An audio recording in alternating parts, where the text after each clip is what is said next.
ভাবিয়ে তোমরা তো একটা মানুষের দোষ পাইলে খালি এপাটার পিছন লেগে থাও। একটা স্ট্যাটাস দিছিল, জাতি একদিন বুঝবে যেদিন আমি আর ক্ষমতায় থাকবো না। তো কথা বলছে কার? আমাকে কে মানে এই দেশে কি এমন কোন জননেতা আছে যে ক্ষমতায় না থাকলে জাতি বুঝবো? কাছে না ডক্টর ইউনূস খুব ভালো একজন মানুষ, কিন্তু মানে এই জাতি সমালোচনার মধ্যে বাহির করে না কাউকে। তার উপরে এই যে আমাদের ডক্টর আসিফ নজরুল ইসলাম স্যার বলছিলেন, আল্লাহ আল্লাহ আল্লাহ যদি একবার মাবুদ মন্ত্রী হইতাম, কলিজা ভইরা কাজ করতাম জনগণের জন্য। করছে কিন্তু কাজ। তো এই যে ওনাদের নামে একটা রিউমার আছে, হাজার হাজার কোটি টাকা লুটপাট করছে এই আমতারেক। হ্যাঁ, নাম কি আমতারেক? তুমি আমতারেকই থাকবা। তুমি কি বলো যে 666 কোটি টাকা লুটের বিচার চাইবা তুমি, কিন্তু আমরা সম্পদ কি দেখতেছি? আচ্ছা, মানে আপনারা জানেন যে আমাদের উপদেষ্টারা তারা গতকালকে তাদের যেই ক্ষমতায় আসার আগে, অর্থাৎ চেয়ারে বসার আগে এবং পরে তাদের যে সম্পদের পার্থক্য বা ব্যবধান, সেইটার একটা কি বলে যে ডেটা প্রকাশ করেছে। তো আমার মনে হয় যে সারা বাংলাদেশের মানুষ দুইজন মানুষের সম্পদ নিয়ে একটু বেশি জানতে চায়। এর মধ্যে হচ্ছেন আমাদের ডক্টর ইউনূস। তো ক্ষমতায় আসার আগে উনি কত টাকার মালিক ছিলেন? তথ্যসূত্র বলছে প্রধান উপদেষ্টার পূর্বের সম্পদ ছিল 14,39,670 টাকা, 73 টাকা। তো বর্তমানে কত?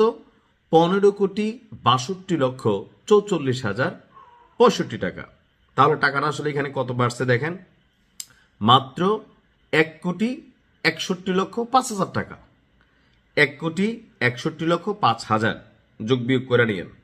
তো এই যে ওনার নামে মানে শত শত হাজার হাজার কোটি টাকার দুর্নীতির অভিযোগ বিভিন্ন জন যারা বলে আর কি যে এটা করছে সেটা করছে, তো আপনারা কি এইসব ফালতু কথাবার্তা বাদ দেন।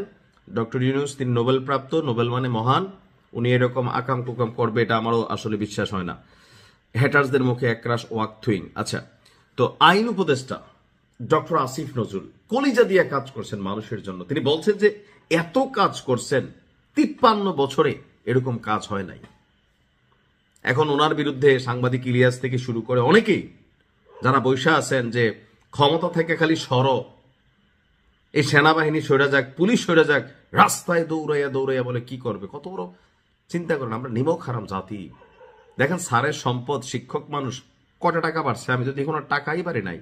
আচ্ছা, ডিজিট হচ্ছে পূর্বের সম্পদ ছিল ওনার 1,48,10,433 টাকা 18 মাস আগে। আর 18 মাস পরে কত? গরিব। আসলে শিক্ষকরা অলওয়েজ গরিবই থাকে। তো ওনার বর্তমান সম্পদ হচ্ছে 1,60,98,232 টাকা। অর্থাৎ এখানে আমি অঙ্ক হিসাব করলে জাস্ট 11 লক্ষ টাকা বাড়ছে।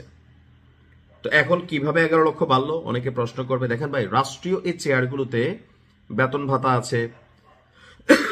আগে ধরেন বাসাতে একটা ড্রাইভার রাখলে নিজে বেতন দেওয়া লাগছে, একটা কাজের বুয়ার বেতন দেওয়া লাগছে, রান্না বান্না করলে একটু বেতন দেওয়া লাগছে, কাপড় চোপড়ের আবার আলাদা বিল। কাজের মহিলারা আবার দেখবেন ঢাকা শহরে 3টা 4টা কাজের বেশি কাজ করতে চায় না। এর বেশি কাজ করলে আপনার অনেক টাকা দিতে হবে। তো আমার মনে হয় 18 মাসে এই জাস্ট কাজের বুয়ার যে বিলগুলা, ড্রাইভার, দারোয়ান, হ্যাঁ পাহারাদার, আরো থাকেন এরকম টুকিটিক, এই বিলগুলা ওনার বাইচা গেছে, যার কারণে মাত্র 11 লক্ষ টাকা উনি বাড়াইতে পারছে।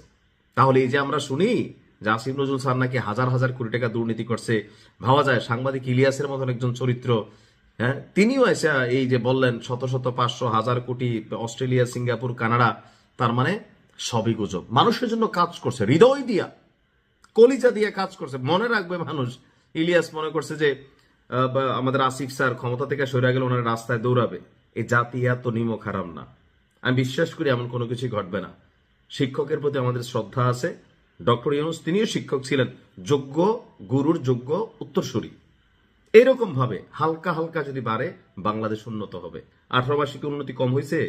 যারা বলে হয় নাই তাদের চোখে আমরা আঙ্গুল দিয়ে দেখাইতে চাই, এই যে দেখেন উপদেষ্টাদের সম্পদ কতটুকু হয়েছে। পুরা টাকা রাষ্ট্রের কাজে ব্যয় হয়েছে। বেস্ট অফ লাক, বাংলাদেশ আগায় যাক। আসসালামু আলাইকুম।